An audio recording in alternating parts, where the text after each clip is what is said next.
नमस्कार, स्वागत है आपका 2022 के चुनाव को लेकर यूपी के सबसे बड़े रोड शो में। मैं हूं आपके साथ अनामिका सिंह और अब हमारा रोड शो पहुंच चुका है यूपी के कासगंज जिले में। यूपी का कासगंज ये जिला अपने आप में कई मायनों में महत्वपूर्ण है। बसपा शासन काल में इसे एटा से अलग करके अलग जिला बनाया गया, लेकिन अब यहाँ पे लगभग सभी सीटों पर बीजेपी का कब्जा है। अब 2022 के चुनाव को लेकर क्या सोचती है यहाँ की जनता और क्या है जनता का मिजाज, आइए जानते हैं लोगों से।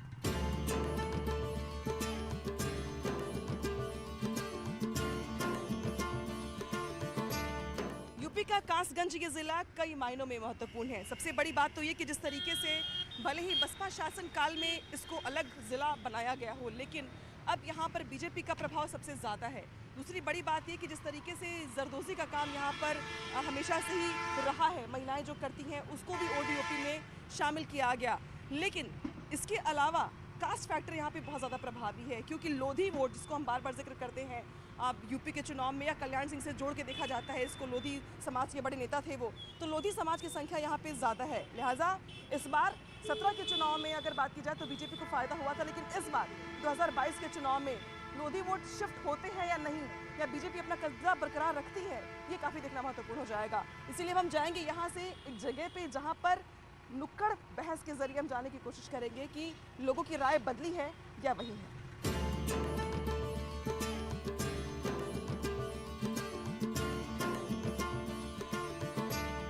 इस वक्त हम पहुंच चुके हैं कासगंज रेलवे स्टेशन, जहां पर लोगों की भारी भीड़ दिखाई दे रही है। मुझे यहाँ पे बहुत सारी महिलाएं दिखाई दे रही होंगी आपको। महिलाएं हैं, पुरुष हैं, अलग अलग वर्ग के लोग हैं और पॉलिटिकल पार्टी से जुड़े हुए मुझे एक दो चेहरे भी दिखाई दे रहे थे। उन सबसे बात करेंगे, हम जानने की कोशिश करेंगे कि 2022 के चुनाव को लेकर यहाँ की जनता क्या मन बना रही है। यहाँ पे अगर बात की जाए तो विकास को लेके किस पार्टी ने सबसे ज़्यादा काम किया है? बीजेपी ने। क्यों, कौन कौन से काम किए हैं? बहुत सारी महिलाओं के प्रति योजनाएं बनाई हैं, जैसे कि बेटी बचाओ बेटी पढ़ाओ। मैं तो एक स्टूडेंट हूँ, मैं तो सिर्फ पढ़ाओ विद्या के ऊपर ही बोलूँगी। मैं तो एक स्टूडेंट हूँ, इसीलिए मैंने बोला है। एजुकेशन के सेक्टर को लेकर के यहाँ पे क्या काम किया गया है? यहाँ पर बहुत सारी मेडिकल कॉलेज, जैसे कि हमारे एटा में मेडिकल कॉलेज बनाई हुई है। ठीक है, महिलाओं की जब हम बात करते हैं तो कानून व्यवस्था का जिक्र ज़रूर आता है। लॉ एंड ऑर्डर को लेकर यहाँ पर क्या स्थिति है? यहाँ पर बीजेपी सरकार ने हमारे लिए बहुत कुछ किया है, हमारी महिलाओं को लेकर के बहुत कुछ। गर्भवती जो महिलाएं होती हैं, जब से लेकर के हमारे शादी तक का सारा उन्होंने, मोदी जी ने हमारी बेटियों के लिए खर्चा उठाया है।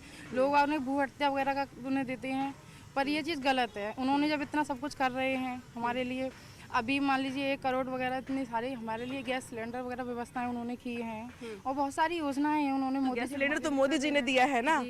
योगी जी के बारे में बात करिए, योगी जी के बारे में, स्थानीय विधायक के बारे में, उन्होंने कितना काम किया यहाँ पे? विधायक जी जो हमारे यहाँ के, हाँ, बीजेपी के जो भी कार्यकर्ता हैं, योगी जी हैं हमारे, उन्होंने भी सब लोगों को देखा। यहाँ हमारे यहाँ क्षेत्र में बड़ा अच्छा विकास हो रहा है, बहुत विकास हो रहा है। ठीक है, लेकिन विकास में क्या क्या हो रहा है और क्या बीते 5 साल में यहाँ पर हुआ? सड़कों का भी सुधार हुआ है, ऐसा नहीं, सड़कों का भी काफ़ी सुधार हुआ है। और क्या नाम है, आपके मेडिकल लाइन में भी काफ़ी सुधार हुआ है। पहले जिला छोटा अस्पताल होता था, जो मामू पर बहुत बड़ा अस्पताल बनाया उन्होंने।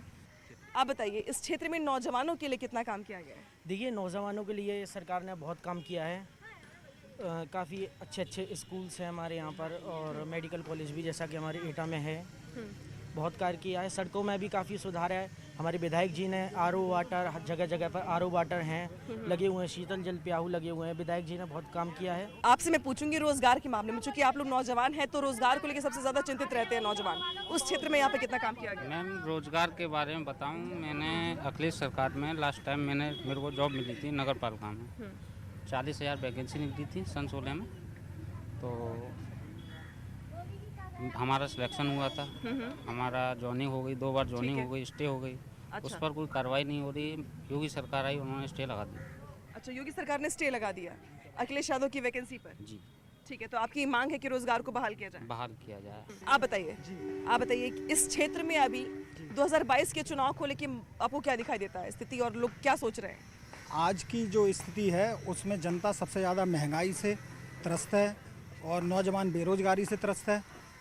बीजेपी के समर्थक तो कहते हैं कि हाँ बहुत काम किया है, लेकिन धरातल पर उनको गिनाने का कुछ भी नहीं है। ये जैसे रोडों की बात कर रहे थे, जो हमारा मेन रोड है जो सोरों से एटा तक जाता है, वो अखिलेश यादव जी की सरकार में ही पास हुआ था। इन्होंने एक रोड नया बनाया है, वो बनाया है कासगंज से अमापुर के लिए, आप उस रोड की स्थिति देख लीजिए, सिंगल लेन रोड है, इतनी बुरी स्थिति है, अगर वहाँ आपकी गाड़ी एक बार फिसल गई तो आप किसी भी सूरत में अच्छे से निकल नहीं सकते। आपको भी लगता है कि कासगंज में काम सिर्फ बीजेपी ने किया है या सिर्फ अखिलेश यादव ने किया? मैम मैं आपसे यही कहना चाहूँगा, इससे पहले सपा की सरकार थी, सपा की सरकार में ये भैया कह रहे हैं कि 15 किलोमीटर का रोड नहीं बना, सपा की सरकार में गड्ढे तब भी थे, ये रोड चाहे 1 किलोमीटर बना चाहे 2 किलोमीटर बना, कम से कम 4.5 साल में कुछ तो विकास किया। समाजवादी पार्टी की ओर से आरोप प्रत्यारोप का सिलसिला जारी है, लेकिन इस बीच अब हम जाएंगे यहाँ से रेलवे स्टेशन से निकल के शहर की ओर, क्योंकि शहर की तरफ कुछ दुकानदार मुझसे बात करने के लिए आए थे यहाँ पर और मैं जा नहीं पाई थी उनके पास, तो अब मैं जाऊंगी उन दुकानदारों के पास और जाने की कोशिश करूंगी। यहाँ से ये रेल की ये हाँ, ये सड़क नगर पालिका की है। मैंने ये तक सही नहीं करवाया मैम, देख लीजिए आप। अच्छा, तो यहाँ से रेलवे की सीमा खत्म होती है जमीन की, इसलिए, और ये जो सड़क है अच्छा ठीक है, चलिए ये तो नाराजगी और तीखी नोकझोंक समाजवादी पार्टी और बीजेपी में चलती रहेगी, लेकिन कुछ और लोगों से यहाँ बात करने की कोशिश करते हैं। भाई सब यही के रहने वाले हैं, योगी सरकार के कामकाज को लेकर क्या कहेंगे? काम का सारे नेताओं का एक जैसा ही है, एक जैसा ही है, कोई फर्क नहीं है। कुछ तो फर्क महसूस करते होंगे समाजवादी पार्टी में और बीजेपी सरकार के शासनकाल में? कुछ नहीं, बस यही है कि गुंडों को दौड़ा के मारेगी ये योगी सरकार और वो साथ देंगे, बस इतना ही, और किसी का कोई। अच्छा, गुंडों के मामले में आपको लगता है कि बीजेपी ने ज्यादा काम किया है? ठीक है, यानी कि समाजवादी पार्टी साथ देती है गुंडों का आपके अकॉर्डिंग और बीजेपी सरकार दौड़ा के मारती है, बस इतना ही है। कम से कम एक मामले में सपोर्ट तो कर रहे बस हाँ, उसमें ही है। हैं। अब विकास को लेके भी बोल दीजिए। विकास का ऐसा कुछ खास नहीं है, बस खाली ये है कि वो राम मंदिर वाला ही है बस अपना भाई, बाकी तो कहीं कुछ दिखता नहीं है। और जो हाईवे के सारे प्रोजेक्ट थे वो काफ़ी पुराने चले आ रहे हैं, बस खाली क्या है आके वो रिबन काटने वाला काम है उनका, बाकी ऐसा खास कुछ कोई है नहीं। राम मंदिर के अलावा कोई उपलब्धि झोली में नहीं है? ऐसी कुछ नहीं है। ठीक है, एम्प्लॉयमेंट भी नहीं है। कुछ और लोगों से भी बात करने की कोशिश करते हैं। फिलहाल अब हम जाएंगे इस गड्ढे वाली सड़क के भीतर और जाने की कोशिश करेंगे कि कासगंज के विकास के लिए अभी कितनी सरकारों की राह देखनी पड़ेगी यहाँ के लोगों को।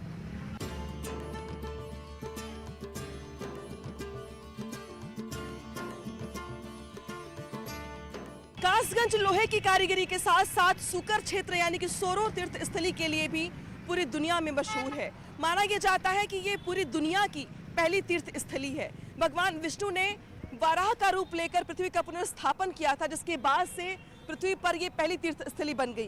कासगंज से 15 किलोमीटर दूर यहाँ पर लोग हर त्योहार के मौके पर पूजा पाठ के लिए आते हैं। खास तौर पर मोक्ष की प्राप्ति के लिए माना जाता है कि ये इलाका पूरे दुनिया में मशहूर है। इस मार्केट में पूजा पाठ का सामान आपको बहुत सारा दिखाई दे देगा और वैसे भी यहाँ की ये मान्यता है कि मोक्ष की प्राप्ति के लिए सोरो में अस्थि विसर्जन करना सबसे बेहतर माना जाता है, क्योंकि ये ऐसी मान्यता है कि यहाँ पे अस्थि विसर्जन करने से कुछ ही दिनों में यानी कि 3 दिनों में जो शरीर होता है, जो अस्थियां होती हैं, वो रेणु रूप ले लेती हैं, यानी कि मोक्ष की प्राप्ति हो जाती है। इस मार्केट के पास मुझे बहुत सारे लोग दिखाई दे रहे हैं, बुजुर्ग लोग हैं। बेशक यहाँ पे विकास को लेकर इनसे हम बात करेंगे। आप बताइए, शुरुआत मैं आपसे करूँगी कि कासगंज ज़िले में ये जो इलाका है, सोरो इलाका, इसके विकास को लेकर सबसे ज़्यादा काम किसने किया है? हाँ, मुझे सुरेश पचौरी कहते हैं। विकास के क्षेत्र में हमारे यहाँ एक पूर्व विधायिका कांग्रेस से संबंधित थी, सुश्री उर्मिला अग्निहोत्री।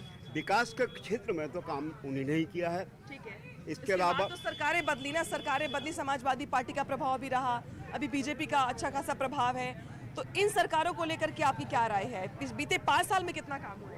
देखो, हमारी विधायिका के अलावा इस क्षेत्र में किसी पार्टी के विधायक ने, चाहे सत्ता में रहा हो या विपक्ष में रहा हो, यहाँ कोई किसी तरह का काम नहीं किया है। अब पहले तो ये हमारी विधानसभा ही सोरों के नाम से थी, उसको खत्म करके अब कासगंज के नाम से कर दिया गया। अच्छा। और जितने भी पार्टियां हैं सबने शोषण किया है। उत्तर प्रदेश का प्रमुख तीर्थ है, उत्तर भारत का प्रमुख तीर्थ स्थल है ये सोरो। तीसरे दिन हड्डियां जल में जल और मिट्टी में मिट्टी हो जाती है।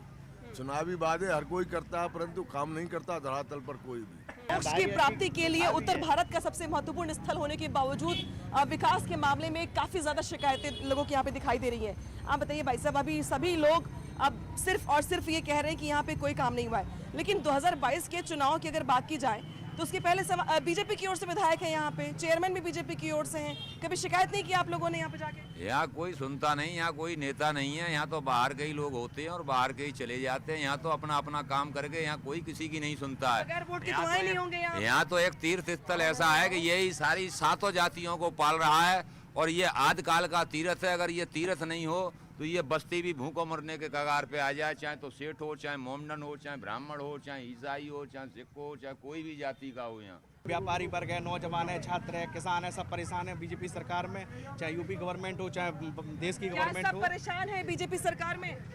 सभी है, अभी तो भला देखा जाए सभी परेशान है, सभी परेशान है, सभी परेशान है। ठीक है। 2022 में अखिलेश की सरकार आएगी, ये निश्चित है, ये लिख के रख लीजिए आप, पूरा युवा अखिलेश यादव। ठीक है, वो आपकी राय है। सरकार ने काम किया है यहाँ पे? हाँ, काम किया है, काम कर रहे हैं, जो कुछ किया है वो आ रहे हैं, ऊपर से जो कुछ कर रहे हैं वो अच्छा ही कर रहे हैं। कानून व्यवस्था के मामले में यहाँ पे हालात ठीक हुए पहले? व्यवस्था भी सही है, हाँ सही चल रही है हमारे यहाँ। बढ़िया व्यवस्था, बढ़िया है, कानून व्यवस्था तो बहुत बढ़िया चल रही है। हाँ, कानून के हिसाब से तो बढ़िया है, लॉ एंड ऑर्डर बढ़िया चल रहा है। पहले लॉ एंड ऑर्डर कैसा था यहाँ पे? पहले इतना बढ़िया नहीं था, जब से योगी सरकार बनी तब से लॉ एंड ऑर्डर सही है। कुछ और लोगों से बात करेंगे हम। अच्छा चलिए, आप तो नौजवान लोग हैं, बताइए कि अभी योगी सरकार कैसा काम कर रही है? बढ़िया कर रही है। क्या काम बढ़िया योगी सरकार का? अभी जो नई शिक्षा नीति के अकॉर्डिंग काफ़ी सारा बदलाव हुआ है, जो छात्रों के जीवन में प्रकाश दे रहा है। हमें लग रहा है वो आगे भविष्य में भी आगे योजना लाती रहेगी। अभी जो योजना चल रही है, कोचिंग योजना चल रही है, अभ्युदय है, जो काफ़ी ओबीसी हैं, एससीटी हैं, वो काफ़ी उनके लिए सहायता दे रही है योगी सरकार। क्या बोलते हैं, स्टूडेंट्स के लिए काम ज़्यादा अच्छा हुआ है? जी मैम, बढ़िया हुआ है स्टूडेंट्स के लिए काम एक, लेकिन सरकार से जैसे जो कॉस्ट होती है तो वो जनरल के लिए बहुत ज़्यादा होती है। और जैसे आप स्टडी के मैटर में ले लीजिए तो जैसे जनरल के लिए किसी चीज़ में 90% चाहिए और SC OBC के लिए वहाँ 60% पे ही काम हो जाता है, तो थोड़ा इसको लेके वो। तो ये यहाँ पे शिकायत है स्टूडेंट्स की, लेकिन यहाँ के विकास को लेके क्या कहेंगे आप? नहीं मैम, विकास तो हो रहा है लेकिन तीर्थ स्थल घोषित नहीं हो रहा सोनो, जो होना चाहिए अभी मैम। अच्छा, ये जो होना चाहिए, जिसकी मांग लगातार सभी लोग कर रहे हैं, वो आपकी भी मांग? जी मैम। सभा के राज पर निकल नहीं पाते थे, दिन रात पकड़ होती थी, मार्केट उठ जाते थे। आज देखिए, निकल जाता है कोई